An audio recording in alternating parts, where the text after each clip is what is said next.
옛날, 아주 먼 옛날에 깊은 산골짜기 맑은 물이 흐르고 사방이 병풍처럼 둘러쳐진 아늑한 마을이 하나 있었습니다. 그 마을은 사시사철 꽃이 피고 새가 지저귀어 마치 신선이 사는 동네처럼 평화로웠는데 마을 어귀에 들어서면 가장 먼저 눈에 띄는 것이 기와가 번듯하고 담장이 높은 최 부자네 집이었습니다.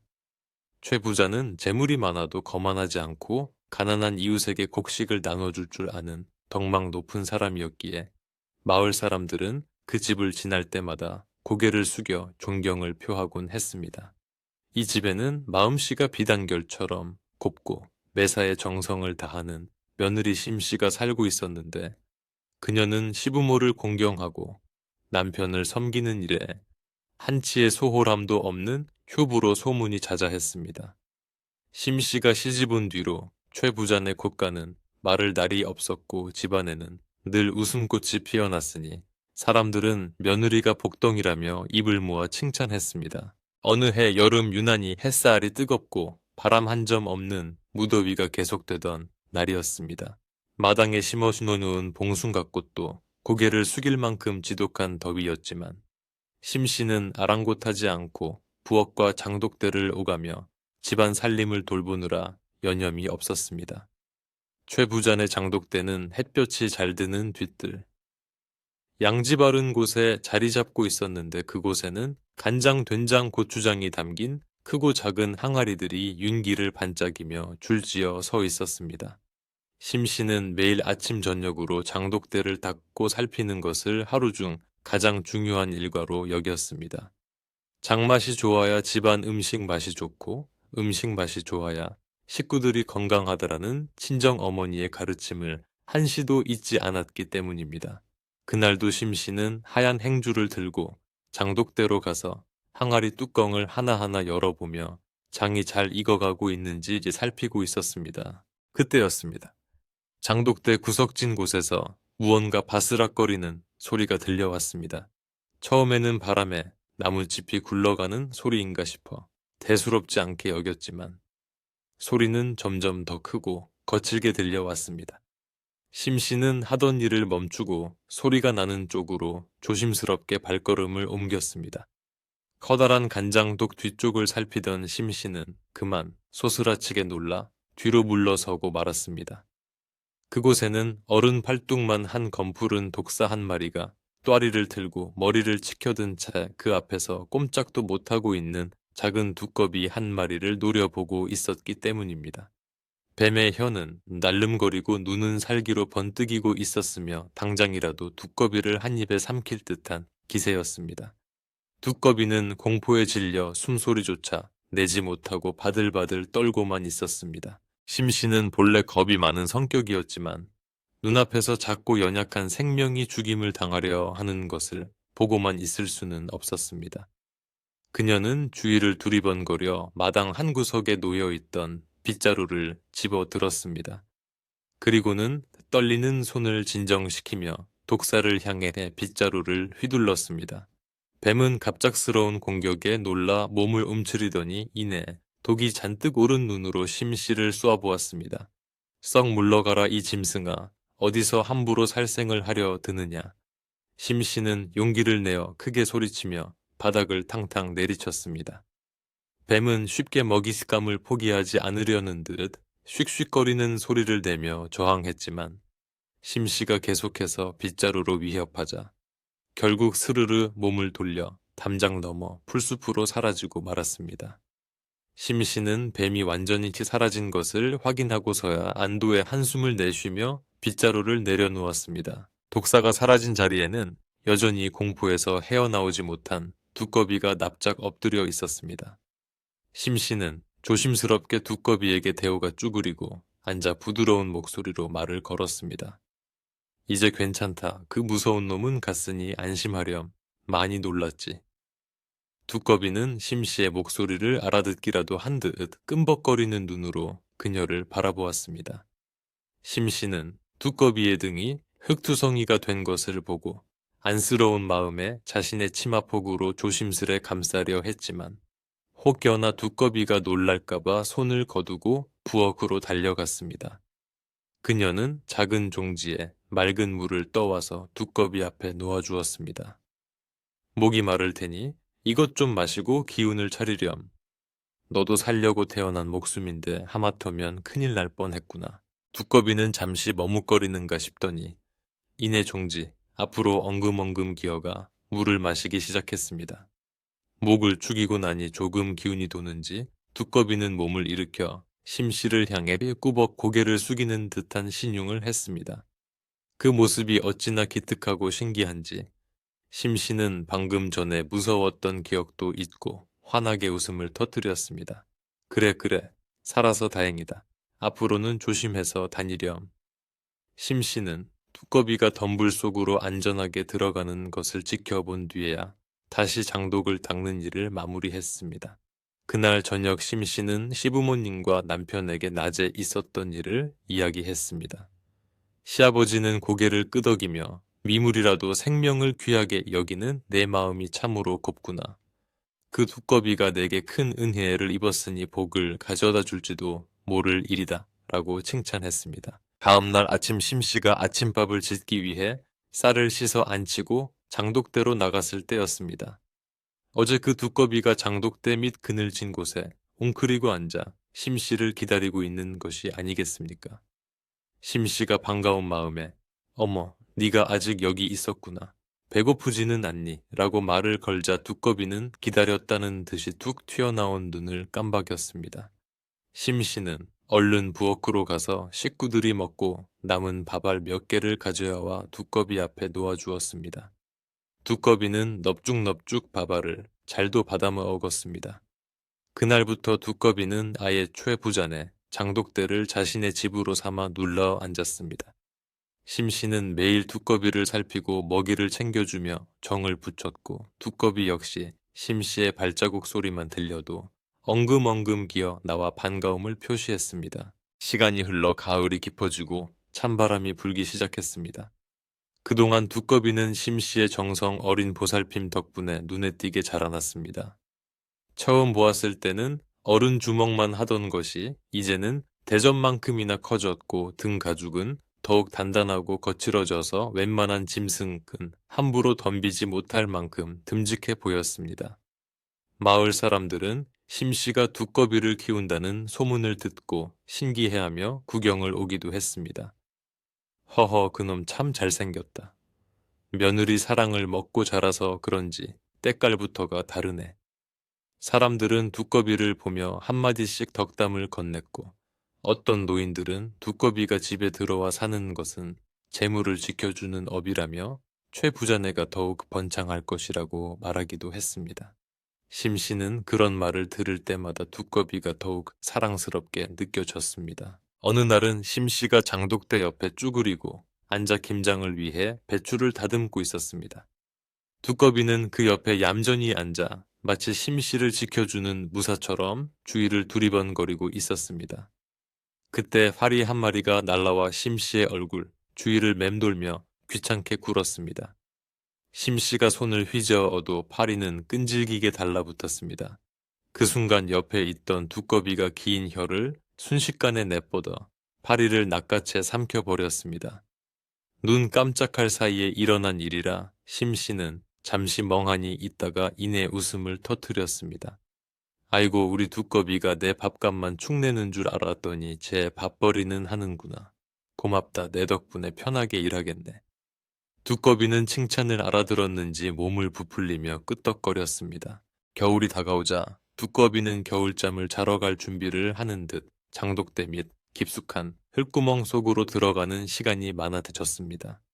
심씨는 두꺼비가 추운 겨울을 잘 보낼 수 있을지 걱정이 되어 구멍 입구에 지푸라기를 도톰하게 깔아주어 찬바람이 들지 않도록 해주었습니다. 부디 몸조심하고 따뜻한 봄이 오면 다시 만나자. 심씨는 아쉬운 마음으로 두꺼비에게 작별 인사를 건넸습니다.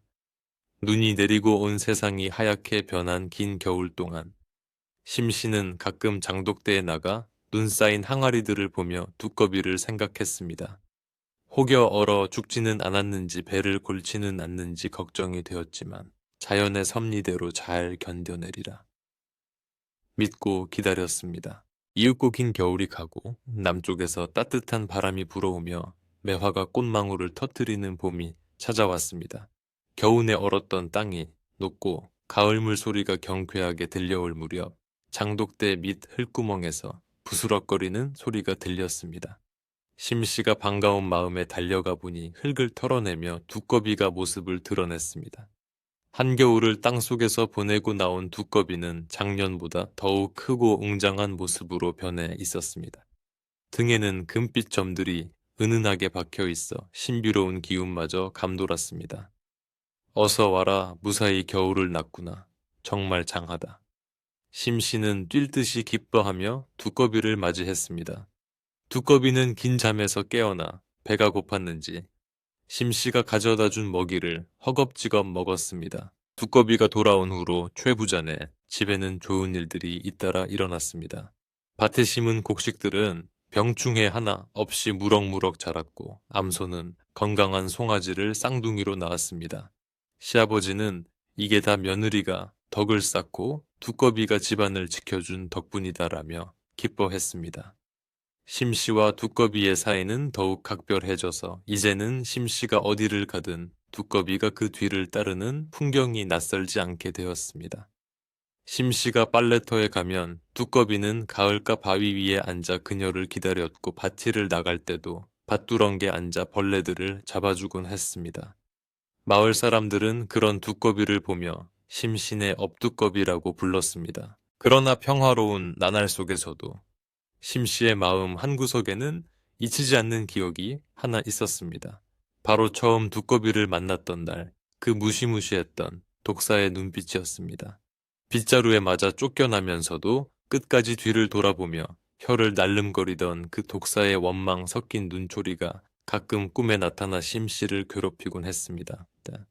하지만 시간이 많이 흘렀고 두꺼비가 이렇게 듬직하게 자라 곁을 지키고 있으니 별일 없을 것이라 스스로를 위로했습니다.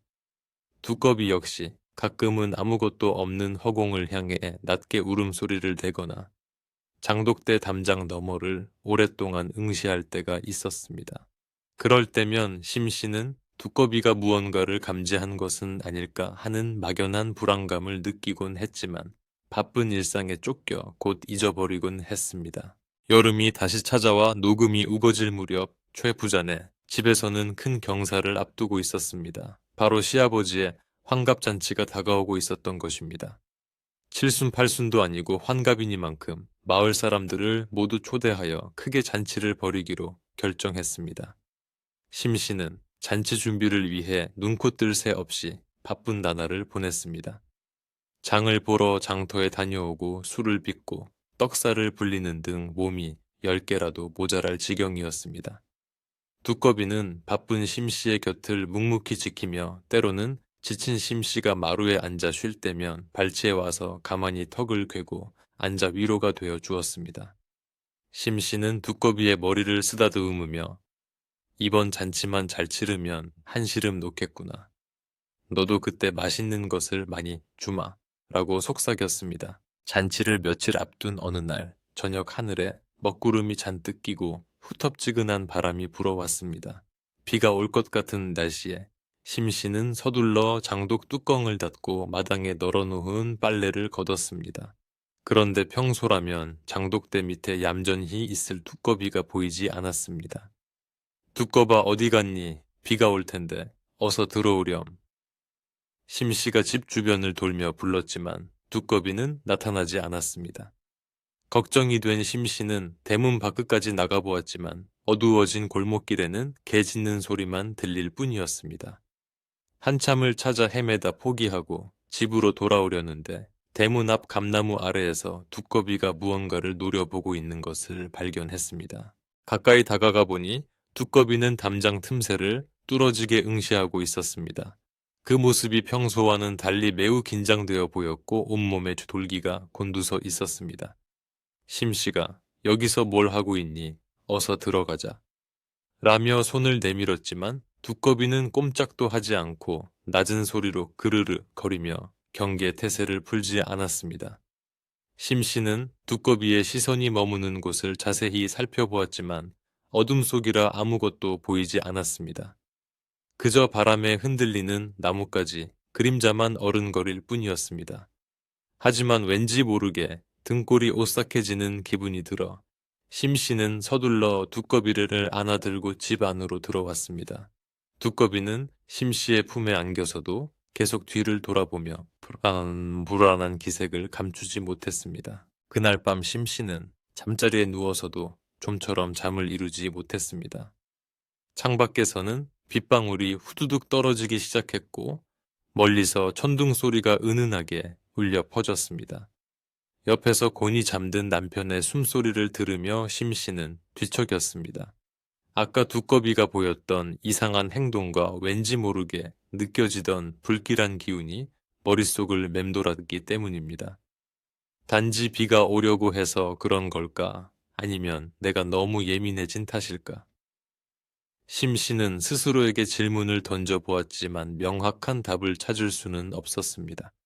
빗소리는 점점 거세졌고 바람이 문풍지를 세차게 흔들어대어 마치 누군가가 문을 두드리는 듯한 착각마저 들게 했습니다. 심씨는 이불을 머리까지 끌어올리고 억지로 눈을 감으며 날이 밝기를 기다렸습니다. 다음 날 아침 비는 그쳤지만 하늘은 여전히 찌푸리고 있었습니다. 심씨는 평소보다 일찍 일어나 마당으로 나갔습니다. 밤새 비에 젖은 마당을 쓸고 있는데 대문 밖에서 낯선 인기척이 느껴졌습니다.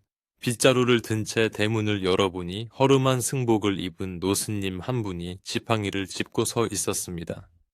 스님의 얼굴은 주름이 깊게 패여 있었고 눈빛은 깊은 산속의 호수처럼 고요하면서도 날카로웠습니다. 심씨는 공손하게 합장하며 인사를 올렸습니다. 스님 아침 일찍 어인일이신지요. 시장하실 텐데 들어오셔서 욕이라도 하고 가시지요. 심씨의 말에 스님은 잠시 아무 말 없이 그녀의 얼굴을 뚫어지게 쳐다보았습니다. 그리고는 시선을 돌려 집 안쪽 특히 장독대와 부엌 쪽을 유심히 살펴보았습니다. 스님의 시선이 머무는 곳마다 서늘한 기운이 스치는 듯했습니다. 한참을 그렇게 집안을 살피던 스님이 마침내 입을 열었습니다. 목소리는 낮았지만 힘이 실려 있어 심씨의 가슴에 쿵 하고 울렸습니다. 보살님 이 댁에 곧 큰 잔치가 있지요. 심씨는 깜짝 놀라 고개를 끄덕였습니다. 예 시보님, 환갑잔치가 며칠 뒤에 있습니다만 어찌 아셨는지요? 스님은 대답 대신 지팡이로 땅을 툭툭 치며 말했습니다. 잔치 준비로 분주하여 문단속을 소홀히 하기 쉬운 때입니다. 허나 이 집에는 오래전 원한을 품은 것이 틈을 노리고 있습니다. 화려한 잔치 뒤에 검은 그림자가 숨어드니 부디 조심하고 또 조심하십시오. 심씨는 스님의 말에 가슴이 철렁 내려앉았습니다. 원한이라니요. 저희 집은 남에게 해를 끼친 적이 없는데 무슨 말씀이십니까? 심씨가 다급하게 물었지만 스님은 알 수 없는 미소만 지을 뿐이었습니다. 빛이 강하면 그림자도 짙은 법, 보살님이 거두어들인 인연이 복이 될 수도 있고 화를 막는 방패가 될 수도 있습니다. 특히 물 묻은 곳과 어두운 구석을 잘 살피십시오. 스님은 그 말을 남기고 뒤도 돌아보지 않으는 채 마을 어귀로 걸어갔습니다. 심씨는 멀어져 가는 스님의 뒷모습을 보며 멍하니 서 있었습니다. 오래된 원한이라는 말이 귓가에 맴돌며 어젯밤 두꺼비의 이상한 행동과 겹쳐져 더욱 불안감이 증폭되었습니다. 심씨는 서둘러 부엌으로 들어가 쌀을 씻으면서도 스님의 말을 곱씹었습니다. 물 묻은 곳과 어두운 구석이라. 그곳은 바로 장독대와 부엌 아궁이, 그리고 집 뒤편에 우물가를 의미하는 듯했습니다. 심씨는 일을 하면서도 자꾸만 주위를 두리번거리게 되었습니다. 혹시 쥐나 뱀이라도 들어오지 않았나 샅샅이 살폈지만 눈에 띄는 것은 없었습니다. 하지만 마음 한구석의 찜찜함은 사라지지 않았습니다.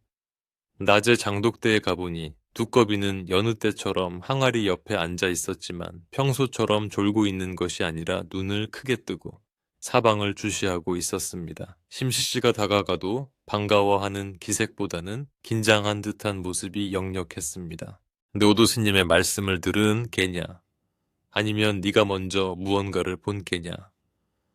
심씨가 두꺼비에게 나직이 물었지만 두꺼비는 대답 대신 꾹꾹 하는 짧은 소리만 내뱉었습니다. 그 소리가 마치 걱정 마세요. 제가 지킬게요 라고 말하는 것 같기도 하고 조심하세요 위험해요 라고 경고하는 것 같기도 하여 심씨의 마음은 더욱 복잡해졌습니다. 잔칫날은 하루하루 다가오는데 집안에는 왠지 모를 긴장감이 감돌기 시작했습니다. 마을 사람들은 잔치 이야기로 들떠 있었지만 정작 잔치를 준비하는 심희 씨는 살얼음판을 걷는 듯한 기분으로 하루하루를 보내야 했습니다. 이것이 과연 단순한 기우일지 아니면 정말로 닥쳐올 재앙의 전조일지는 아무도 알 수 없었습니다. 다만 확실한 것은 심 씨와 두꺼비 모두 다가올 무언가를 감지하고 있다는 사실뿐이었습니다. 스님이 다녀가신 뒤로 최 부자네 집에는 묘한 긴장감이 감돌았습니다. 하늘은 맑게 개어 햇살이 쨍쨍 내리쬐었지만 심 씨의 마음속에는 마치 먹구름이 끼어 있는 듯한 불안함이 가시지 않았습니다. 잔치를 앞두고 들뜬 분위기 속에서도 그녀는 자꾸만 뒤를 돌아보거나 그늘진 곳을 살피는 버릇이 생겼습니다. 마당 한편에 쌓아둔 멍석 더미나 창고 구석의 어둠이 예사로워 보이질 않았고 바람이 불어 나무짚이 스치기만 해도 가슴이 철렁 내려앉곤 했습니다. 스님이 남기고 간 오래된 원한이라는 말이 귓가에서 떠나지 않아 밤잠을 설치기 일쑤였지만 식구들에게 이 불안한 마음을 털어놓을 수는 없었습니다. 좋은 날을 앞두고 불길한 이야기를 입에 올리는 것 자체가 부정타는 일이라 여겨졌기 때문입니다. 심씨는 그저 홀로 가슴을 졸이며 다가올 재앙을 막기 위해 안간힘을 썼습니다. 마을 사람들은 최 부잔의 잔치 이야기로 꽃을 피웠지만 그들 사이에서도 이상한 소문이 하나둘 피어오르기 시작했습니다. 밤이면 마을 뒷산에서 여우 우는 소리가 유난히 구슬프게 들린다거나 멀쩡하던 우물물이 갑자기 흙탕물처럼 뒤집히는 일이 생겼다는 것이었습니다. 글쎄, 어젯밤에는 우리 집 개가 허공을 보고 미친 듯이 지저대지 뭐유. 아무것도 없는데 말이야. 빨래터에 모인 아낙네들은 저마다 겪은 기이한 일들을 늘어놓으며 고개를 갸웃거렸습니다. 개 중에는 최 부잔의 집 쪽으로 시커먼 구름이 몰려가는 꿈을 꾸었다는 사람도 있었습니다. 이런 흉흉한 소문은 바람을 타고 마을 구석구석으로 퍼져나갔지만 정작 잔치 준비로 정신없는 최 부잔의 식구들의 귀에는 들어가지 않았습니다. 잔치 준비는 점점 더 바빠졌습니다. 심씨는 아침 일찍부터 일어나 쌀을 씻고 떡방아를 찢느라 허리를 필 새도 없었습니다. 고소한 기름 냄새가 담장을 넘어 온 마을에 진동했고 이웃 안악들도 일손을 거들기 위해 하나둘 모여들었습니다. 아이고 새댁 솜씨가 보통이 아니네. 이 많은 음식을 언제 다 장만했어. 이웃들의 칭찬에도 심씨는 마음껏 웃을 수가 없었습니다. 부엌에서 전을 부치다가도 문득문득 등 뒤에서 서늘한 시선이 느껴져 소스라치게 놀라곤 했기 때문입니다. 뒤를 돌아보면 아무것도 없었지만 그 차가운 느낌은 살갗에 닿은 듯 생생했습니다. 마치 누군가가 보이지 않는 곳에서 숨을 죽이고 자신을 지켜보고 있는 것만 같았습니다. 그러던 중 심씨는 장독대 옆을 지나가다 기이한 광경을 목격했습니다. 평소라면 얌전히 앉아 있어야 할 두꺼비가 장독대 위로 올라가 붉은 눈을 부라리며 슉슉거리는 소리를 내고 있었던 것입니다. 두꺼비의 시선은 집 뒤편 대나무 숲을 향해 고정되어 있었는데 온몸을 풍선처럼 부풀린 채 전투태세를 갖추고 있었습니다. 심씨가 조심스레 다가가 두꺼봐 왜 그러니 저기에 무엇이 있느냐라고 물었지만 두꺼비는 심씨를 쳐다보지도 않고 계속해서 대나무 숲만 노려보았습니다. 바람 한 점 없는 날인데도 대나무 숲이 쏴아 하고 흔들리며 음산한 소리를 냈습니다. 그 소리는 마치 수많은 뱀이 기어다니는 소리처럼 들려 심씨의 등골을 오싹하게 만들었습니다. 불길한 징조는 집 안 곳곳에서 나타나기 시작했습니다. 부엌 아궁기에 불을 지피려는데 불이 잘 붙지 않고 검은 연기만 매캐하게 피어오르는가 하면 멀쩡하던 그릇이 저절로 떨어져 깨지는 일도 생겼습니다. 시어머니는 잔치를 앞두고 액땜을 하는 모양이다라며 대수롭지 않게 넘겼지만 심 씨의 생각은 달랐습니다. 이것은 단순한 우연이 아니라 무언가 강력한 힘이 집 안으로 들어오려 하고 있다는 경고처럼 느껴졌습니다. 심 씨는 깨진 그릇 조각을 치우며 속으로 간절히 빌었습니다. 부디 아무 일 없이 지나가게 해주십시오. 우리 식구들 다치지 않게 해주십시오.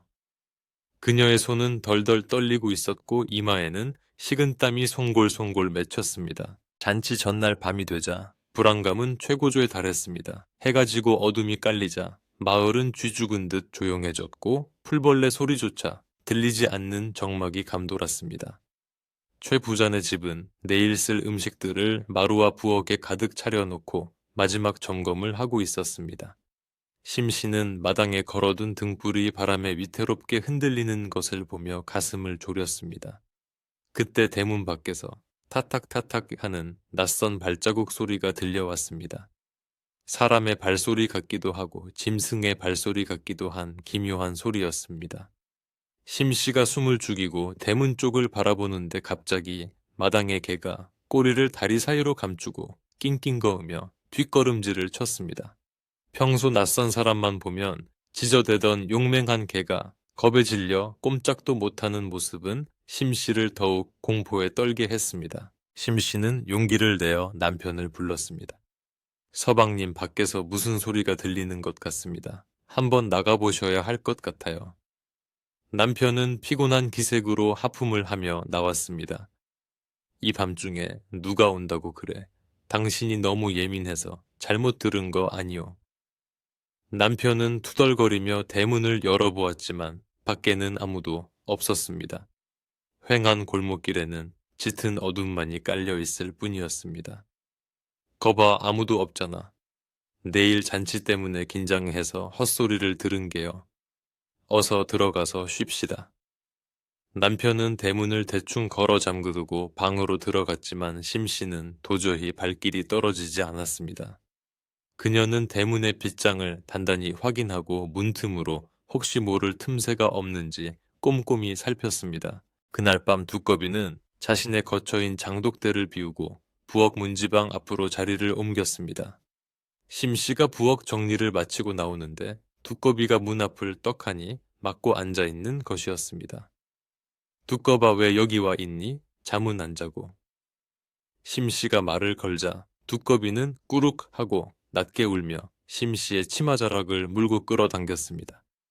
마치 부엌에서 빨리 나가라는 듯 아니면 방으로 빨리 들어가라는 듯 재촉하는 몸짓이었습니다. 심 씨는 두꺼비의 행동이 예사롭지 않음을 느끼고 서둘러 안방으로 향했습니다. 안방 문을 닫으려는 순간 마루 밑 그림자 속에서 두 개의 붉은 점이 번뜩이는 것을 본 것 같았지만 눈을 비비고 다시 보니 사라지고 없었습니다. 안방에 들어와 자리에 누웠지만 심 씨의 정신은 더욱 맑아졌습니다.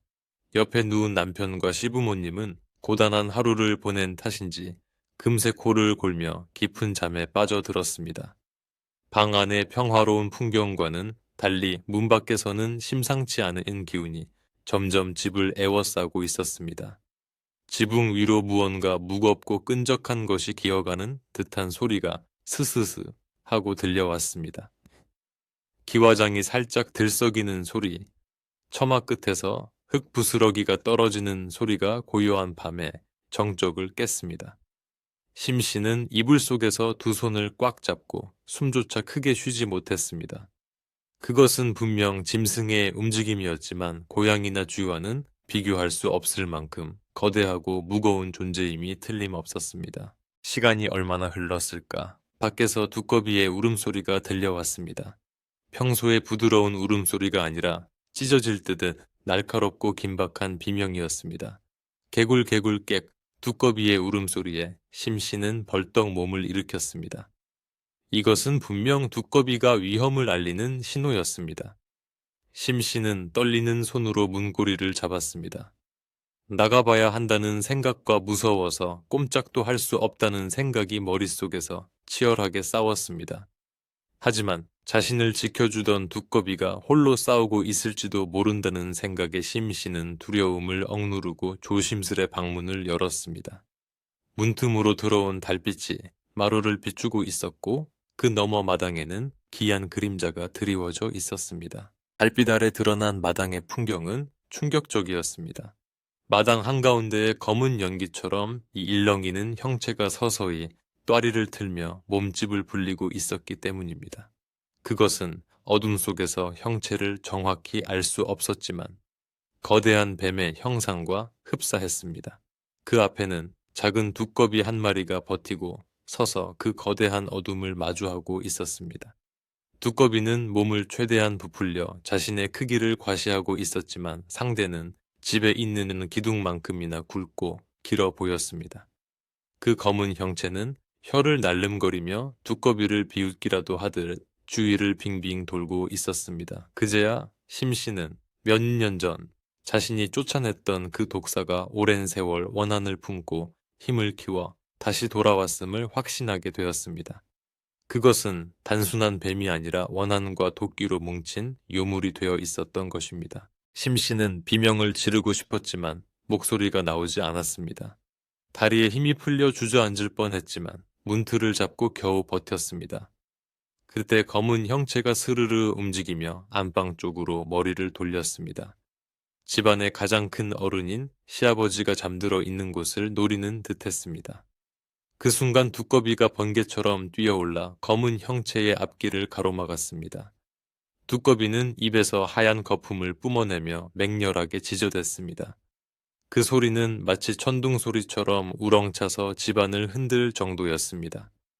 두꺼비의 기세에 눌린 듯 검은 형체는 잠시 주춤하더니 이내 더욱 사나운 기세로 머리를 치켜들고 공격할 태세를 갖추었습니다. 집안 식구들도 하나둘 잠에서 깨어났습니다. 밖에서 무슨 소리가 이렇게 요란하냐? 시아버지가 잠긴 목소리로 물으며 방문을 열었습니다. 심씨는 다급하게 소리쳤습니다. 아버님 나오시면 안 됩니다. 문을 닫으세요. 어서요. 며느리의 비명에 가까운 외침에 놀란 시아버지는 멈칫했습니다. 남편도 눈을 비비며 일어났다가 마당의 광경을 보고 입을 다물지 못했습니다. 저게 무엇이냐? 구렁이냐? 거대한 구렁이는 사람들의 인기척을 느끼자 더욱 흥분하여 꼬리로 마당을 내리쳤습니다. 철썩 하는 소리와 함께 장독대 옆에 있던 빗자루가 부러져 나갔습니다. 식구들은 공포에 질려 서로를 부둥켜 안고 떨었습니다. 이제 집안의 운명은 저 작은 두꺼비에게 달려 있었습니다. 두꺼비는 한치의 물러섬도 없이 구렁이와 대치하고 있었습니다. 구렁이가 독리를 드러내며 달려들면 두꺼비는 날렵하게 피하며 도끼를 내뿜어 맞섰습니다. 두꺼비의 피부에서는 희뿌연 액체가 흘러나와 달빛을 받아 번들거렸습니다. 그것은 두꺼비가 평생을 모아온 독이자 은인을 지키기 위한 마지막 무기였습니다. 구렁이는 그 독한 기운을 느끼고 섣불리 덤벼들지 못하고 주위를 맴돌며 기회를 엿보았습니다. 숨 막히는 대치가 이어지는 동안 하늘에서는 다시 먹구름이 몰려와 달빛을 가리고 사방은 칠흑 같은 어둠에 잠겼습니다. 오직 구렁이의 붉은 눈과 두꺼비의 금빛 눈만이 어둠 속에서 섬뜩하게 빛나고 있었습니다. 심씨는 방 안에서 이 광경을 지켜보며 눈물을 흘렸습니다. 두꺼봐 미안하다. 내가 너를 위험에 빠뜨렸구나. 부디 무사해야 한다. 그녀는 두 손을 모아 간절히 기도했습니다. 자신이 베푼 작은 은혜를 갚기 위해 목숨을 걸고 싸우는 두꺼비의 모습이 너무나 안쓰럽고 고마웠기 때문입니다. 마을의 개들이 일제히 지저대기 시작했고 동네 사람들도 웅성거리며 하나둘 밖으로 나오는 기척이 들렸습니다. 하지만 누구도 감히 최 부잔의 대문을 열고 들어올 엄두를 내지 못했습니다. 담장 너머로 보이는 거대한 그림자와 괴이한 소리가 사람들의 발길을 붙잡았기 때문입니다. 이 밤 최 부잔의 집 마당에서는 생과 사를 건 그리고 은혜와 원한이 맞부딪히는 처절한 싸움이 시작되고 있었습니다. 구렁이는 더 이상 시간을 끌 수 없다는 듯 꼬리로 바닥을 세차게 치며 몸을 용수철처럼 튕겨 두꺼비를 향해 날아들었습니다. 그 속도가 어찌나 빠른지 눈으로 쫓기 힘들 정도였습니다. 안 돼! 심씨가 비명을 지르는 순간 두꺼비 역시 피하지 않고 정면으로 뛰어올라 구렁이의 턱 밑을 들이받았습니다. 퍽 하는 둔탁한 소리와 함께 두 짐승은 엉겨붙어 흙바닥을 뒹굴었습니다. 장독대의 항아리들이 와장창 깨지는 소리가 밤하늘을 갈랐고 매캐한 독 냄새가 마당 가득 퍼져나갔습니다. 싸움은 치열했고 누구도 결과를 예측할 수 없었습니다. 오직 거친 숨소리와 슉슉거리는 파열음만이 밤 공기를 가득 채울 뿐이었습니다. 심씨는 공포와 안타까움에 가슴을 부여잡고 그저 이 끔찍한 밤이 빨리 지나가기만을 빌고 또 빌었습니다. 마당 한가운데서 뒤엉킨 두 짐승의 싸움은 그야말로 천지를 진동시키는 듯했습니다. 구렁이는 굵은 몸통으로 두꺼비를 칭칭 감아 뼈를 으스러뜨리려 안간 힘을 썼고 두꺼비는 터질 듯 배를 부풀려 그 압박을 견뎌내고 있었습니다. 두 짐승이 몸부림칠 때마다 마당의 흙먼지가 뿌옇게 일어났고 장독대의 항아리들이 하나둘 깨지며 검은 간장과 붉은 고추장이 바닥으로 흘러내렸습니다. 그 모습이 마치 피가 낭자한 전쟁터와 같아 문틈으로 지켜보던 식구들은 숨조차 제대로 쉬지 못하고 공포에 질려 있었습니다. 깨진 독조각이 사방으로 튀고 장 냄새와 비릿한 피 냄새 그리고 매캐한 도끼가 뒤섞여 마당은 아수라장으로 변해갔습니다. 심씨는 이 참혹한 광경을 보며 입을 틀어막았지만 마음속으로는 끊임없이 두꺼비를 응원하고 있었습니다. 구렁이는 예전에 그 독사가 아니었습니다. 오랜 세월 산속 깊은 곳에서 사악한 기운을 받아먹고 자라 이제는 머리에 뿔 같은 혹이 돋아나 있고 비늘은 무쇠처럼 단단해져 있었습니다. 놈은 입에서 시퍼런 불꽃 같은 도끼를 내뿜으며 두꺼비의 눈을 멀게 하려 했습니다. 하지만 두꺼비 역시 만만치 않았습니다. 두꺼비는 구렁이가 도끼를 뿜을 때마다 눈을 질끈 감았다 뜨며 자신의 피부에서 끈적하고 하얀 액체를 흘려보냈습니다. 이 액체가 구렁이의 몸에 닿자 무소해갔던 구렁이의 비늘이 치익 소리를 내며 타들어가기 시작했습니다. 고통에 찬 구렁이가 괴성을 지르며 몸을 비틀 때마다 마당의 흙바닥이 깊게 패였고 담장의 기화가 우수수 쏟아져 내렸습니다. 그것은 단순한 짐승의 싸움이 아니라 집안을 지키려는 수호신과 집안을 망가뜨리려는 악귀의 대결이었습니다. 심씨는 공포 속에서도 정신을 차리려 애썼습니다. 그녀는 이 사단이 난 원인을 누구보다 잘 알고 있었습니다. 몇 년 전 자신이 빗자루로 내쫓았던 그 독사가 원한을 품고 돌아온 것임을 확신했기 때문입니다. 옆에서 벌벌 떨고 있는 남편의 옷소매를 잡고 심씨가 떨리는 목소리로 말했습니다. 여보, 저것 좀 보세요. 저 구렁이 꼬리에 난 상처가 보이십니까? 제가 예전에 쫓아냈던 바로 그 놈입니다. 우리 집안의 경사를 망치고 식구들을 해치려고 작정하고 덤비는 것이에요. 남편은 며느리의 말을 듣고 자세히 살펴보니 과연 구렁이의 꼬리끝이 잘려나간 듯 뭉툭한 것이 보였습니다. 그제야 식구들은 이 궤변이 우연이 아니라 묵은 원한이 불러온 재앙임을 깨닫고 더욱 몸서리를 쳤습니다. 싸움이 격해지자 구렁이는 두꺼비를 힘으로 제압하기 어렵다는 것을 깨달았는지 교활한 꾀를 부리기 시작했습니다.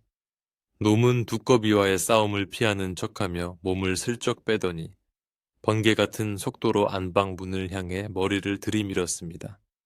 그곳에는 연로하신 시부모님이 계셨기에 구렁이는 가장 약한 고리를 노린 것이었습니다. 아버님, 어머님 피하세요. 심씨가 비명을 지르며 튀어나가려 했지만 남편이 그녀를 꽉 붙잡았습니다. 지금 나가면 당신도 죽소문을 걸어 잠그고 버텨야 하오. 남편의 만류에도 불구하고 심씨의 눈은 절박함으로 가득 찼습니다.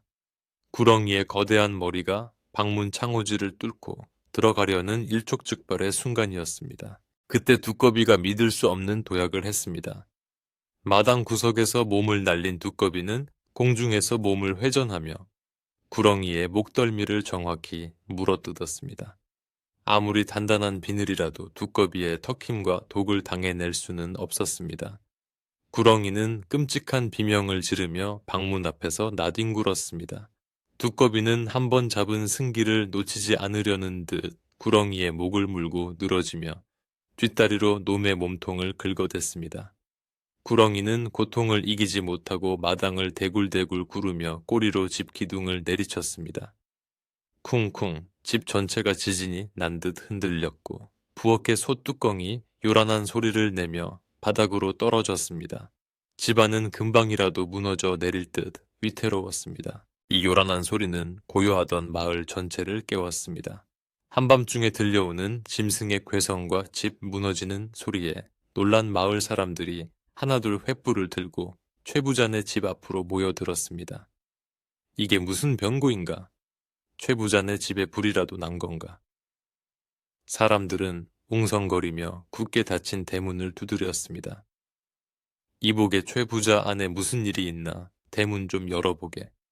하지만 집 안에서는 짐승들의 거친 숨소리와 무언가 부서지는 소리만 들려올 뿐 사람의 인기척은 없었습니다. 담장 너머로 보이는 거대한 그림자가 춤을 추듯 일렁이는 것을 본 사람들은 겁에 질려 뒷걸음질 쳤습니다. 저것 보게 용이 승천하는 것인가 아니면 호랑이가 내려온 것인가. 담장 너머로 상황을 엿보던 마을에 한 노인이 떨리는 손가락으로 마당을 가리켰습니다. 저건 그냥 뱀이 아니에요. 이무기여 이무기 최. 부자네 집에든 업두꺼비랑 이무기가 싸우고 있는 거라고. 노인의 말에 사람들은 술렁이기 시작했습니다.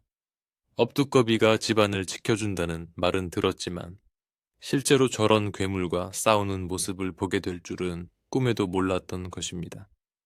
사람들은 섣불리 안으로 들어가지 못하고 담장 밖에서 숨을 죽인 채 횃불을 높이 들어 마당을 비추었습니다. 횃불의 불빛이 마당을 비추자 엉겨 붙어 싸우는 두 짐승의 모습이 적나라하게 드러났습니다. 피투성리가 된 채 서로의 목숨을 노리는 처절한 광경의 마을 사람들은 할 말을 잃고 그저 지켜볼 수밖에 없었습니다. 집안의 상황은 점점 더 극한으로 치닫고 있었습니다.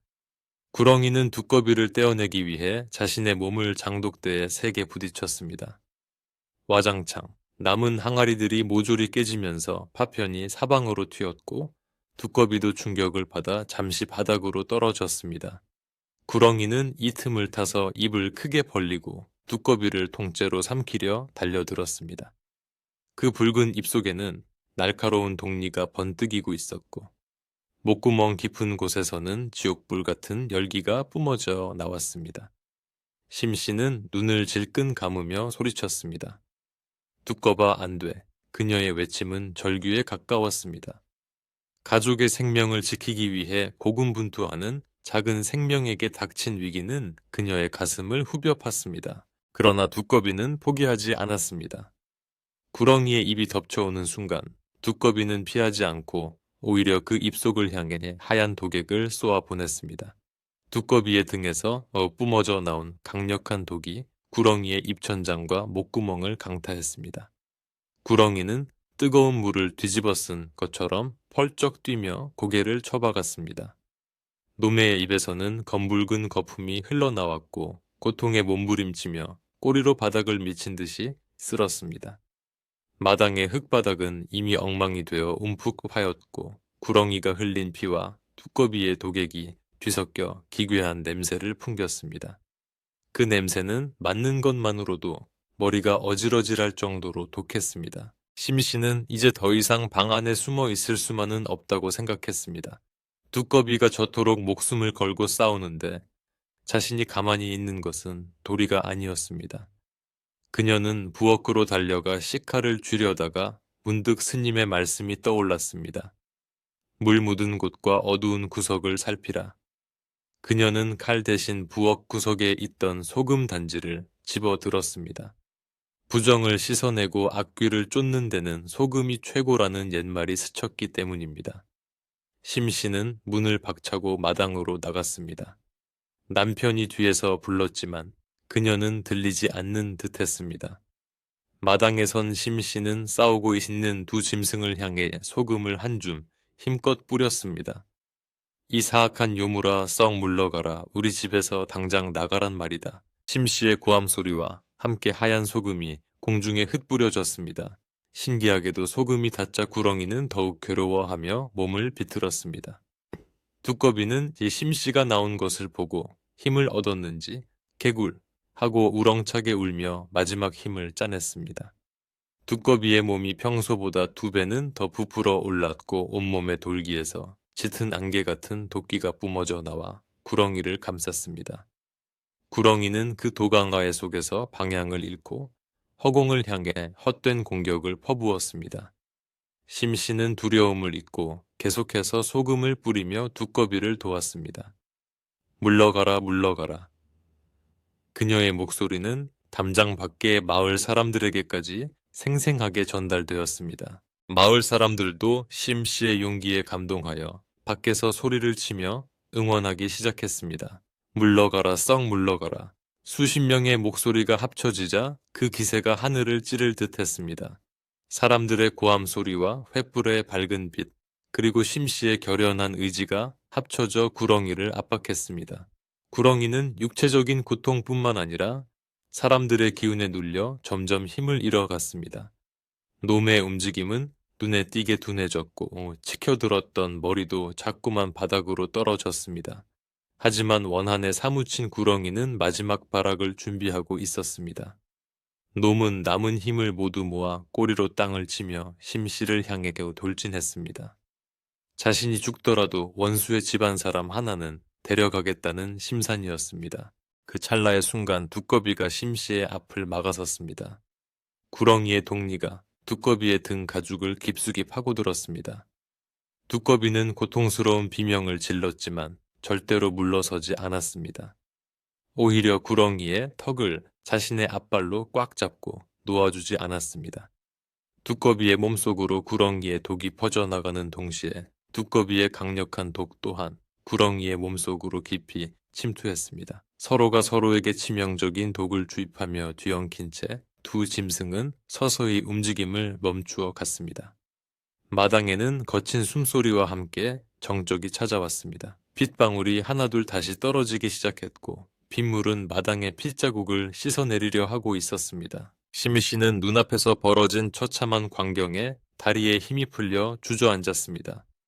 구렁이의 이빨에 물린 채 가쁜 숨을 몰아쉬는 두꺼비의 모습이 빗속에서 흐릿하게 보였습니다. 두꺼봐, 두꺼봐. 그녀는 빗물 섞인 눈물을 흘리며 기어갔습니다. 구렁이는 이미 눈에 초점을 잃고 축 늘어져 있었지만 두꺼비는 아직 미약하게나마 숨을 쉬고 있었습니다. 두꺼비는 심씨가 다가오자 힘겹게 눈을 떠 그녀를 바라보았습니다. 그 눈빛은 고통스러워 보였지만 한편으로는 할 일을 다 마쳤다는 듯 평온해 보였습니다. 심씨는 떨리는 손으로 두꺼비의 머리를 쓰다듬으며 오열했습니다. 자신의 목숨을 바쳐 은혜를 갚은 이 작은 생명 앞에서 그녀는 하염없이 미안하고 고마운 마음뿐이었습니다. 집안에 숨어있던 식구들도 이제야 사태가 진정된 것을 느끼고 조심스럽게 마당으로 나왔습니다. 처참하게 망가진 장독대와 거대한 구렁이의 사체, 그리고 그 옆에 쓰러진 두꺼비를 보며 모두 말을 잇지 못했습니다. 시아버지는 긴 한숨을 내쉬며 말했습니다. 미물이 사람보다 낫구나. 우리 집안을 살리려고 제 목숨을 던졌어. 담장 밖에서 지켜보던 마을 사람들도 하나둘 대문을 열고 들어왔습니다. 횃불빛 아래 드러난 참혹하고도 경이로운 광경에 사람들은 숙연해졌습니다. 이것은 단순한 짐승의 싸움이 아니라 은혜를 아는 마음과 원한을 품은 마음의 대결이었고 결국 은혜가 승리했음을 모두가 눈으로 확인한 순간이었습니다. 비는 점점 더 거세게 쏟아졌지만 아무도 자리를 뜨지 않았습니다. 심씨는 쓰러진 두꺼비를 자신의 치마폭으로 감싸 안았습니다. 두꺼비의 몸은 불덩이처럼 뜨거웠다가 서서히 차가갑게 식어가고 있었습니다. 고맙다, 정말 고맙다. 내 평생 이 은혜를 잊지 않으마. 심씨의 통곡 소리가 빗소리에 섞여 마을의 밤하늘로 퍼져 나갔습니다. 구렁이의 검은 몸뚱이는 이 빗물에 젖어 더욱 흉측하게 변하게 갔지만 심씨 품에 안긴 두꺼비는 마치 잠든 듯 평온한 얼굴을 하고 있었습니다. 마을 사람들은 혀를 차며 안타까워했고 몇몇 노인들은 합장하며 두꺼비의 명복을 빌었습니다. 밤은 깊어만 갔고 최 부자네 마당에서의 길고 긴 사투는 이렇게 비극적이지만 숭고한 결말을 향해 가고 있었습니다. 하지만 이야기는 여기서 끝이 아니었습니다. 죽은 줄만 알았던 구렁이의 꼬리가 미세하게 꿈틀거리는 것을 본 사람이 있었습니다. 저놈 아직 안 죽었나 봐. 누군가의 외침에 사람들은 다시 긴장하며 뒤로 물러섰습니다. 그러나 그것은 살아있는 움직임이 아니라 죽어가면서 마지막 신경이 반응하는 경련일 뿐이었습니다. 그럼에도 불구하고 그 모습은 사람들에게 깊은 공포를 심어주기에 충분했습니다. 심씨는 두꺼비를 더 꽉 끌어안으며 놈을 노려보았습니다. 이제는 자신이 두꺼비를 지킬 차례였습니다. 그녀의 눈빛은 더 이상 연약한 며느리의 것이 아니었습니다. 집안을 지키는 강인한 여인의 눈빛으로 변해 있었습니다. 그녀는 주위를 둘러보며 단호하게 말했습니다. 장작을 가져다 주세요. 이 부정한 것을 태워버려야겠습니다. 그녀의 목소리에는 서슬퍼런 기운이 서려 있었습니다. 심씨의 서슬퍼런 외침에 마을 사람들은 홀린 듯 움직이기 시작했습니다. 비가 쏟아지는 와중에도 장정들은 헛간으로 달려가 마른 장작과 집단을 한아름씩 안고 나왔고 안악들은 부엌에서 기름병을 들고 나왔습니다. 사람들은 죽은 구렁이의 사체 위로 장작을 높이 쌓아 올리고 그 위에 기름을 들이부었습니다. 빗줄기가 거세게 내리쳤지만 사람들의 분노와 결의에 찬 열기를 식히지는 못했습니다. 심씨는 아궁이에서 불씨를 담은 삽을 들고 나와 떨리는 손으로 장작더미에 불을 붙였습니다. 처음에는 치익 하는 소리와 함께 젖은 나무타는 연기만 피어오르더니 이내 기름에 불이 붙으며 시뻘건 화염이 솟구쳐 올랐습니다. 불길은 빗줄기를 뚫고 타오르며 검은 하늘을 대낮처럼 환하게 밝혔습니다. 타오르는 불길 속에서 구렁이의 사체는 비틀리고 오그라들며 기괴한 소리를 냈습니다. 타닥타닥 뼈가 터지는 소리와 살이 타는 노린내가 진동했지만 아무도 코를 막거나 자리를 피하지 않았습니다. 마을 사람들은 묵묵히 불길을 지켜보며 그동안 마을을 공포에 떨게 했던 불길한 기운이 모두 소멸되기를 기원했습니다. 심씨는 치마폭에 쌓인 두꺼비를 안고 그 불꽃을 하염없이 바라보았습니다. 불길이 거세질수록 그녀의 마음속에 응어리졌던 두려움도 조금씩 녹아내리는 듯했습니다. 시아버지는 지팡이를 짚고 서서 다시는 이런 부정한 것이 우리 마을에 발을 붙이지 못하게 하소서 라고 나지막이 읊조렸습니다. 그것은 단순한 소각이 아니라 마을의 안녕을 비는 하나의 제의와도 같았습니다. 시간이 얼마나 흘렀을까. 거세게 타오르던 불길이 잦아들고 장작더미가 수추로 변해갈 무렵 빗줄기도 서서히 가늘어졌습니다. 동쪽 하늘이 푸르스름하게 밝아오며 길고 끔찍했던 밤이 지나고 있음을 알렸습니다.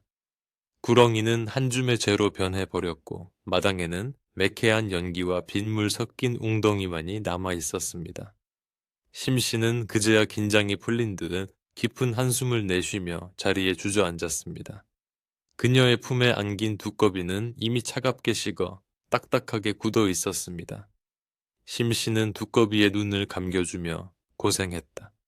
이제 편히 쉬렴. 내 덕분에 우리 식구가 모두 살았다라고 속삭였습니다.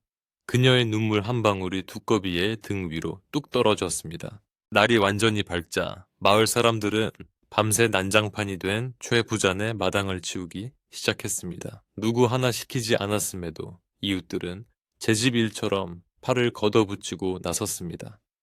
깨진 항아리 조각을 줍고 구렁이가 태워진 재를 모아 멀리 강물에 띄워보내고 피와 도구로 얼룩진 흙을 걷어내고 깨끗한 모래를 덮었습니다. 안악들은 부엌으로 들어가 밤새 놀란 가슴을 쓸어내리며 따뜻한 꿀물을 끓여냈습니다. 최 부자네 며느리 아니었으면 우리 마을 전체가 큰 화를 입을 뻔했어. 그렇고 말고 그 착한 심성이 미물까지 감동시켜서 은혜를 갚게 한 거야. 사람들은 일손을 놀리며 심씨의 덕행을 칭송했습니다. 흉흉했던 소문은 사라지고 그 자리에 따뜻한 미담이 채워지기 시작했습니다. 마당 정리가 얼추 끝나가자 시아버지는 심씨를 불렀습니다. 아가 그 두꺼비를 그냥 보낼 수는 없다. 우리 집안의 은인인데 양지 바른 곳에 묻어주고 재라도 올려주는 것이 도리일 듯 싶구나. 심씨도 같은 생각이었습니다. 그녀는 집 뒤편 햇볕이 가장 잘 들고 바람이 쉬어가는 언덕 위 감나무 아래를 뛻자리로 정했습니다. 그곳은 심씨가 평소에 빨래를 널고 잠시 쉬며 풍경을 바라보던 곳으로 두꺼비도 살아서 자주 올라와 앉아있던 장소였습니다. 남편이 괭이를 들고 땅을 팠고 심씨는 자신의 시집올 때 가져온 고운 비단 천을 꺼내 두꺼비를 정성스럽게 감쌌습니다. 마치 어린아이를 강보에 싸듯 조심스러운 손길이었습니다. 마을 사람들도 두꺼비의 장례를 보기 위해 뒤뜰로 모여들었습니다. 작은 구덩이가 파지자 심씨는 비단에 쌓인 두꺼비를 조심스레 내려놓았습니다. 두꺼봐 부디 좋은 곳으로 가서 다시는 험한 꼴 보지 말고 편안하게 지내거라. 다음 생에는 사람으로 태어나 나와 다시 인연을 맺자꾸나. 심씨가 흙을 한 줌 쥐어 뿌리자 시부모님과 남편 그리고 마을 사람들도 차례로 흙을 덮어주었습니다. 작은 봉분이 만들어지자 사람들은 그 앞에 엎드려 절을 올렸습니다. 짐승의 무덤에 사람이 절을 하는 것이 격에 맞지 않다 흉볼 수도 있었으나 그 자리에 있는 누구도 그것을 이상하게 여기지 않았습니다. 오히려 숙연한 마음으로 생명의 고귀함과 은혜의 무게를 되새길 뿐이었습니다. 장례를 마치고 내려오니 마당은 언제 그랬냐는 듯 말끔해져 있었습니다. 깨진 독들은 치워졌고 새로 깐 모래가 햇살을 받아 하얗게 빛났습니다. 비 온 뒤라 그런지 하늘은 더없이 맑고 푸르렀고 나무집들은 싱그러운 초록빛을 뿜어냈습니다. 심씨는 부엌으로 들어가 쌀을 씻어 죽을 쑤기 시작했습니다. 밤새 공포에 떨고 고생한 식구들과 이웃들을 위해 속을 편안하게 해주는 흰 죽을 끓이기로 한 것입니다. 장작불이 타닥타닥 타오르는 소리와 구수한 밥 냄새가 퍼지자 집안에는 다시 생기가 돌기 시작했습니다. 두꺼비는 떠났지만 그가 남긴 평화가 집안 곳곳에 스며드는 듯했습니다. 마루에 둘러앉은 마을 사람들은 심씨가 나온 따뜻한 죽을 한 술씩 뜨며 이야기를 나누었습니다. 정말 꿈만 같구만. 그 거대한 구렁이가 한 줌재가 되어 사라지다니. 다 심씨 댁의 지극한 정성 덕분이지. 짐승도 제 목숨을 바쳐 은혜를 갚는데 하물며 사람이야 오죽하겠나. 사람들은 죽 그릇을 비우며 서로를 위로하고 격려했습니다.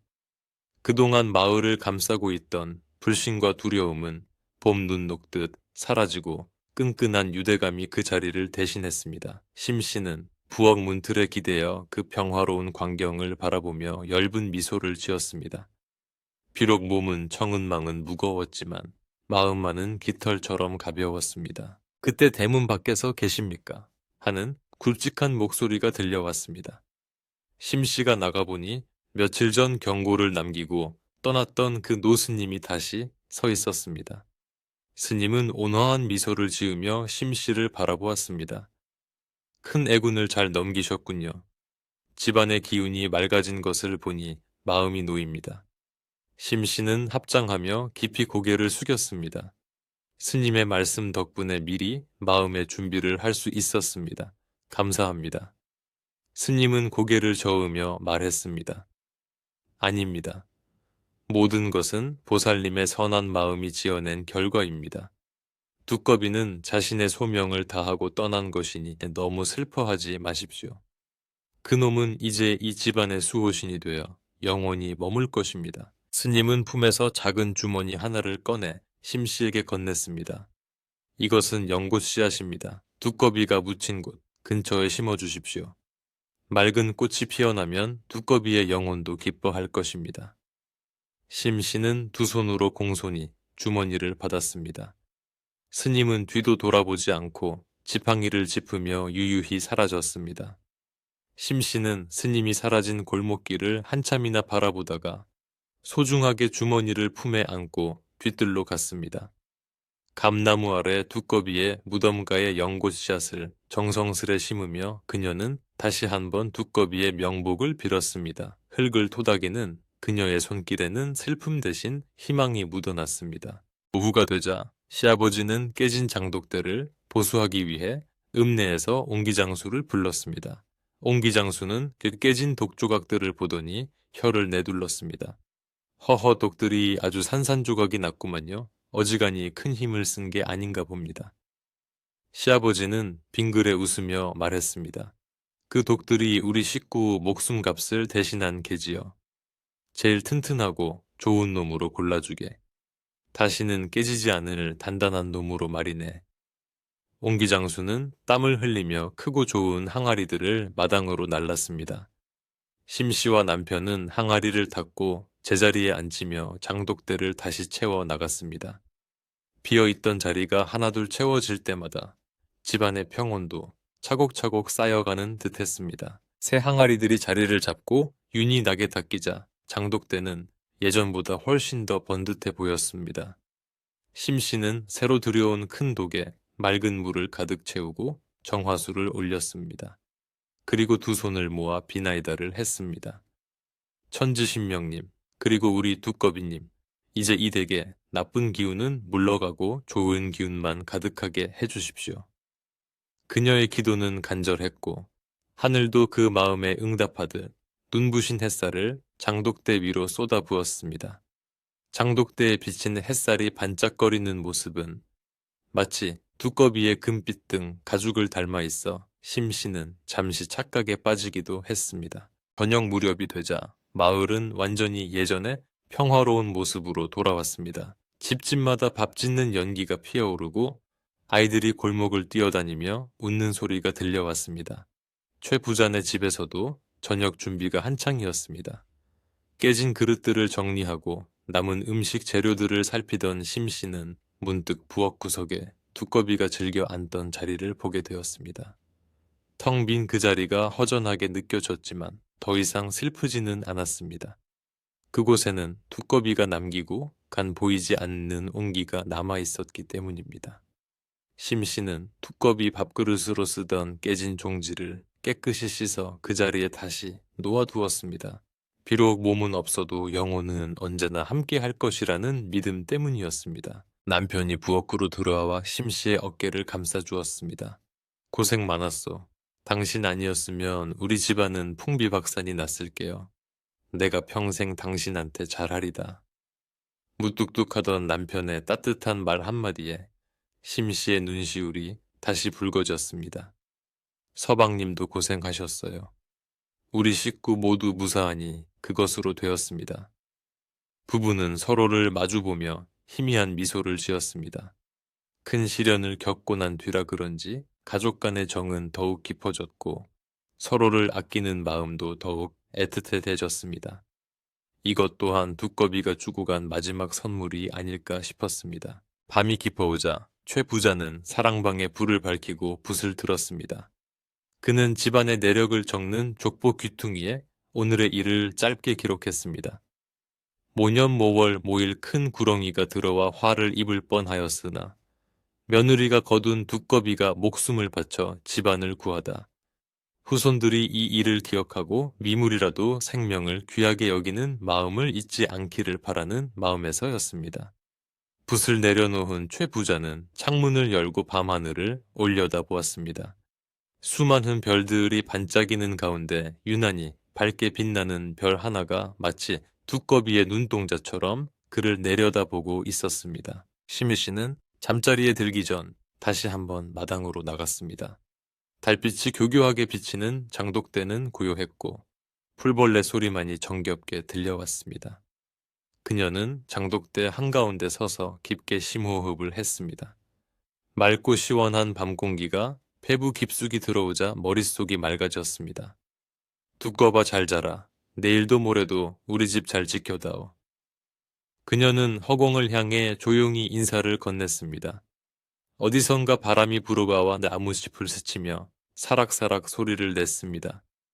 마치 두꺼비가 걱정 마세요라고 대답하는 듯한 소리였습니다. 심씨는 편안한 마음으로 방으로 들어갔고 최 부자네 집의 대문은 굳게 닫혔지만 그 안에는 그 어느 때보다 따뜻하고 든든한 기운이 가득 차 있었습니다. 그날 밤 심씨는 꿈을 꾸었습니다. 꿈속에서 그녀는 연꽃이 만발한 연못께 서 있었습니다. 연못 한가운데 커다란 연잎 위에는 황금빛 두꺼비 한 마리가 앉아 있었는데 그 모습이 마치 부처님처럼 온화하고 위엄 있어 보였습니다. 두꺼비는 심씨를 보고 환하게 웃으며 고개를 끄덕였고 그 순간 연못에서 무지개가 피어올라 하늘로 뻗어 나갔습니다. 꿈에서 깬 심씨는 몸이 날아갈 듯 가뿐함을 느꼈습니다. 그리고 직감했습니다. 두꺼비가 정말로 좋은 곳으로 갔으며 이제는 하늘의 기운이 되어 자신들을 지켜주고 있다는 것을 말입니다. 다음 날부터 마을에는 새로운 풍습이 생겼습니다. 아이들이 길을 가다 두꺼비를 만나면 돌을 던지거나 괴롭히지 않고 최 부자네 두꺼비 친구네 하며 길을 비켜주는 것이었습니다. 어른들도 밭일하다 두꺼비가 나타나면 잠시 일손을 멈추고 막걸리 한 잔을 뿌려주며 복을 빌었습니다. 심씨의 착한 마음씨와 두꺼비의 보은 이야기는 입에서 입으로 전해져 이웃 마을 그리고 먼 고을까지 퍼져나갔습니다. 사람들은 최 부자네 집을 두꺼비 집이라 부르기도 했고 심씨를 두꺼비 부인이라 칭송하기도 했습니다. 그렇게 최 부자네 집은 마을의 자랑거리가 되었고 심씨의 덕행은 모든 며느리들의 귀감이 되었습니다. 며칠 뒤 드디어 미루어두었던 시아버지의 환갑잔치가 열렸습니다. 애군을 떼고 난 뒤라 그런지 잔치 분위기는 그 어느 때보다 흥겨웠습니다. 마을 사람들은 모두 모여 국수를 나누어 먹으며 최 부자의 장수를 빌었고 심씨의 노고를 치하했습니다. 잔치상 한가운데에는 두꺼비를 기리기 위해 떡으로 만든 두꺼비 모형이 올려져 있었습니다. 사람들은 떡 두꺼비를 보며 지난밤의 영웅담을 이야기꽃으로 피워 올렸습니다. 웃음소리와 풍악소리가 담장을 넘어 멀리 퍼져 나갔고 하늘에서는 따뜻한 햇살이 축복처럼 내리쬐었습니다. 비 온 뒤에 땅이 굳는다는 말처럼 최 부자네 집은 시련을 겪은 후 더욱 단단하고 화목한 가정이 되어 있었습니다. 잔치가 끝난 뒤 최 부자네 집은 다시금 고요하고 평온한 일상으로 돌아왔습니다. 마을을 떠들썩하게 했던 거대한 구렁이, 소동도 환갑잔치에 흥겨웠던 풍악소리도 이제는 모두 지나간 추억이 되어 사람들의 입에 오르내리는 예시하기가 되었습니다. 그러나 심씨의 하루는 예전과 조금 달라져 있었습니다. 그녀는 매일 아침 일찍 일어나 부엌일을 시작하기 전에 반드시 뒤뜰 감나무 아래로 향했습니다. 그곳에는 그녀가 정성스레 묻어준 두꺼비의 작은 무덤이 있었고 스님에게 받은 연꽃 씨앗을 심어놓은 흙이 다져져 있었습니다. 심씨는 그 앞에 정화수 한 그릇을 떠놓고 두 손을 모아 기도를 올렸습니다. 오늘도 우리 식구들 무탈하게 지켜주십시오. 그리고 부디 그곳에서는 고통 없이 편안하게 지내십시오. 그녀의 기도는 하루를 시작하는 가장 중요한 의식이 되었고 그 시간만큼은 세상의 모든 근심을 잊고 마음의 평화를 얻는 시간이었습니다. 어느 날 아침 여느 때처럼 뒤뜰을 찾은 심씨의 눈에 신기한 것이 들어왔습니다. 두꺼비 무덤과 흙을 뚫고 올라온 작고 여린 새싹이었습니다. 보통의 연꽃은 물속 진흙에서 자라는 법인데 맨 땅에 심은 씨앗에서 싹이 텄다는 것이 믿기지 않을 만큼 신비로웠습니다. 싹은 연한 초록빛을 띠고 있었지만 자세히 들여다보면 잎맥 사이로 은은한 금빛이 감돌고 있었습니다. 아이고 기특해라. 척박한 땅에서도 기어이 생명을 틔웠구나. 심씨는 감격하여 남편을 불렀습니다. 남편도 달려와 그 새싹을 보더니 무릎을 치며 감탄했습니다. 이것 보시오. 이건 보통 연꽃이 아니오. 두꺼비의 영혼이 꽃으로 피어나려는 것이 틀림없소. 부부는 그 작은 새싹이 다치지 않도록 주변에 울타리를 쳐주고 매일 신선한 물을 길어다 주며 애지중지 길렀습니다. 계절이 바뀌어 여름이 깊어지자 그 작은 새싹은 놀라운 속도로 자라났습니다. 넓은 잎은 우산을 펴놓은 듯 시원하게 퍼져 두꺼비의 무덤을 포근하게 감싸 안았고 줄기는 대나무처럼 곱고 튼튼하게 뻗어 올라갔습니다. 그리고 마침내 줄기 끝에 어린아이 주먹만 한 꽃봉오리가 맺혔습니다. 꽃봉오리는 일반적인 연분 홍색이 아니라 마치 하얀 옥을 깎아 놓은 듯 순백색이었으며 끝부분에는 붉은 기운이 살짝 감돌아 신비로움을 더했습니다. 마을 사람들도 소문을 듣고 구경을 왔습니다. 세상에 물도 없는 땅에서 연꽃이 자라다니 이건 정말 하늘이 내린 기적이요. 사람들은 최 부자네 집에 서린 상서로운 기운에 혀를 내두르며 이 꽃을 보은년 바오엔리엔, 즉 은혜 갚은 연꽃이라 불렀습니다. 드디어 꽃봉오리가 터지던 날 집안 가득 그윽한 향기가 퍼져나갔습니다. 그 향기는 진하면서도 머리가 아프지 않고 오히려 맞는 사람의 마음을 차분하고 맑게 해주는 기묘한 힘이 있었습니다. 활짝 핀 연꽃은 눈이 부실 정도로 하얗고 고결한 자태를 뽐냈습니다.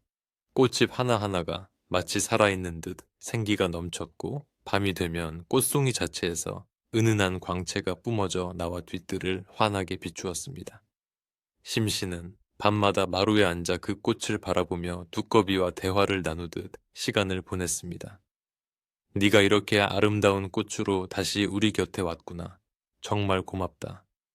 바람이 불어 꽃잎이 살랑거리면 마치 두꺼비가 심씨의 말에 대답하며 고개를 끄덕이는 것만 같았습니다. 연꽃이 핀 해, 가을 최 부자네 농사는 그야말로 대풍년이었습니다. 논에서는 황금 물결이 일렁겼고 밭에서는 곡식들이 주렁주렁 매달려 가지가 휘어질 정도였습니다. 이웃 논밭에는 병충해가 돌아 수확이 줄어든 곳도 있었지만 신기하게도 최 부자네 논밭만은 벌레 하나 없이 깨끗했습니다. 마을 사람들은 두꺼비 연꽃의 향기가 해충을 쫓아내고 땅의 기운을 북돋워준 덕분이라 믿었습니다. 최 부자는 수확한 곡식을 곳간에만 쌓아두지 않고 흉작으로 어려움을 겪는 이웃들에게 넉넉하게 나누어 주었습니다. 이 모든 것이 두꺼비가 가져다 준 복이니 혼자 차지하는 것은 도리가 아니다.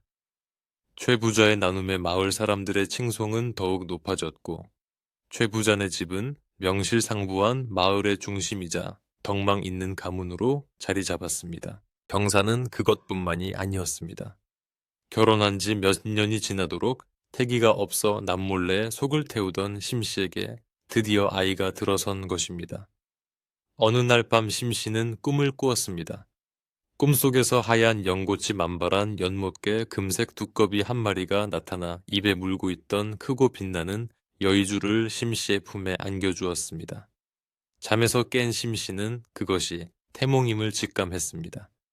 시부모님은 덩실덩실 춤을 추며 기뻐했고 남편은 아내의 손을 잡고 눈물을 흘렸습니다.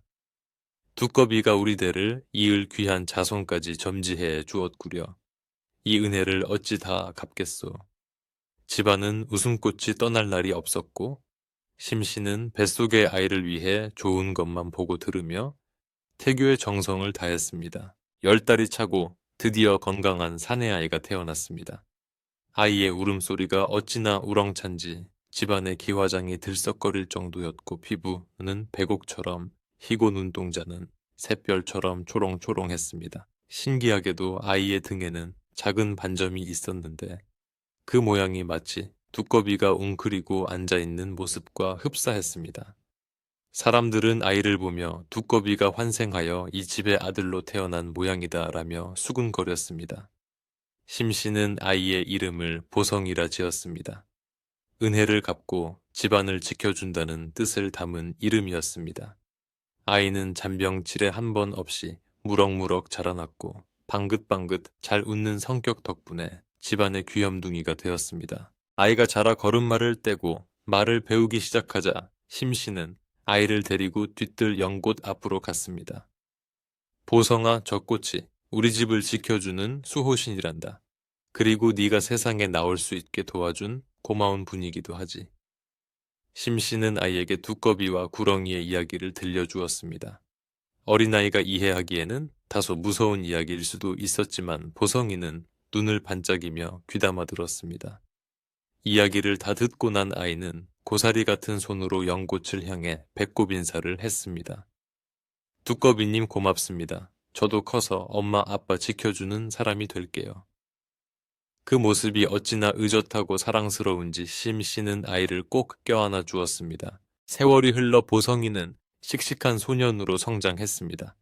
그는 친구들과 어울려 놀다가도 작은 벌레나 짐승을 함부로 괴롭히는 아이가 있으면 앞장서서 말렸습니다. 생명은 다 귀한 거야.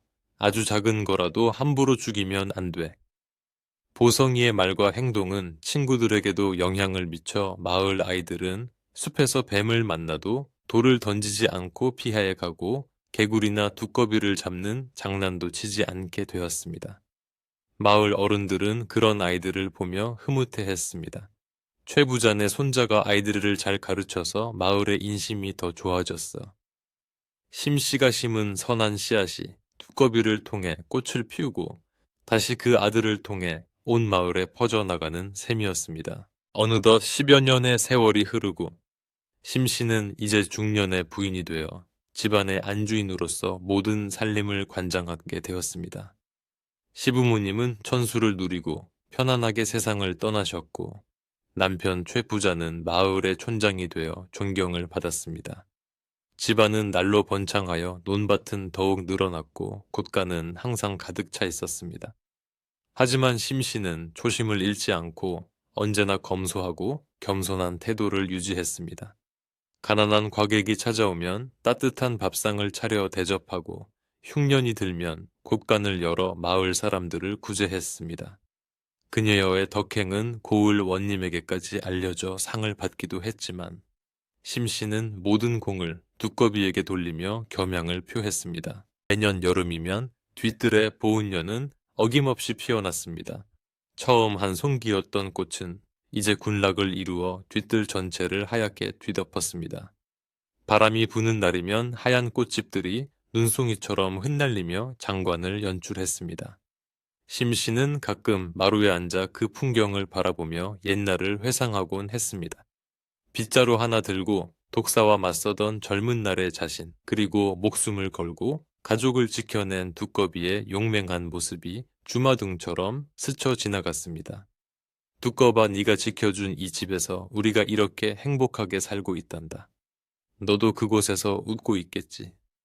심씨의 마음속에서 두꺼비는 더 이상 징그러운 양서류가 아니라 영원히 잊지 못할 가족이자 그리운 친구였습니다. 어느 늦가을 저녁 찬바람이 불기 시작하여 겨울을 재촉하던 날이었습니다.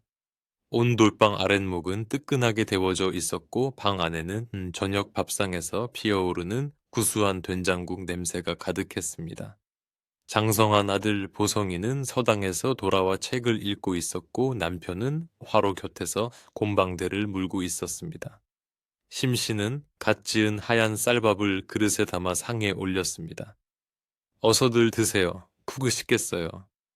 가족들이 둘러앉아 오순도순 밥을 먹는 모습은 평범하지만 세상 그 무엇보다 소중한 풍경이었습니다. 숟가락 달그락거리는 소리와 간간이 터져 나오는 웃음소리가 방 안을 따뜻하게 채웠습니다. 식사를 마친 후 심씨는 숭늉을 마시며 창밖을 내다보았습니다.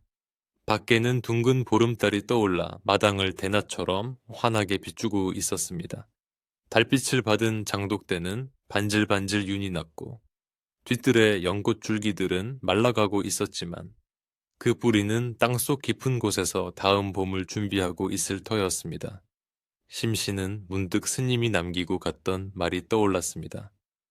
빛이 강하면 그림자도 짙은 법이나 선한 마음은 그 어떤 어둠도 물리치는 가장 밝은 빛입니다. 지난 세월을 돌이켜보니 그 말씀이 하나도 틀린 것이 없었습니다.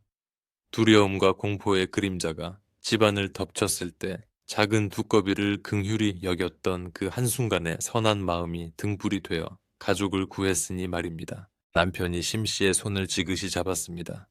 부인, 오늘따라 달이 참 밝구려. 당신 덕분에 우리 집이 이토록 평안하니 나는 더 바랄 것이 없소.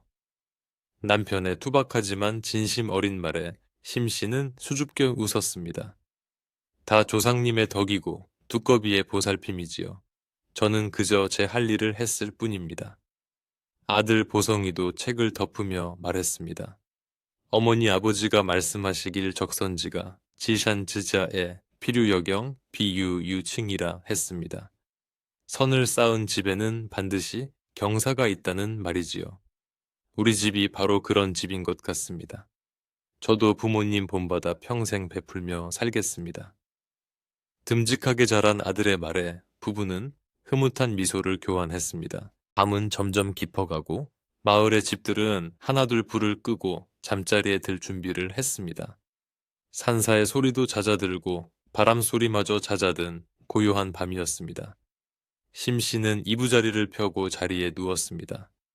따뜻한 이불 속에 들어가니 온몸의 피로가 눈 녹듯 사라지고 노곤함이 밀려왔습니다. 그녀는 눈을 감기 전 마음속으로 다시 한번 두꺼비에게 인사를 건넸습니다. 고맙다 두꺼봐. 내일도 따뜻한 햇살이 우리 집 마당을 비추겠지. 우리 다시 만나는 날까지 부디 평안하렴.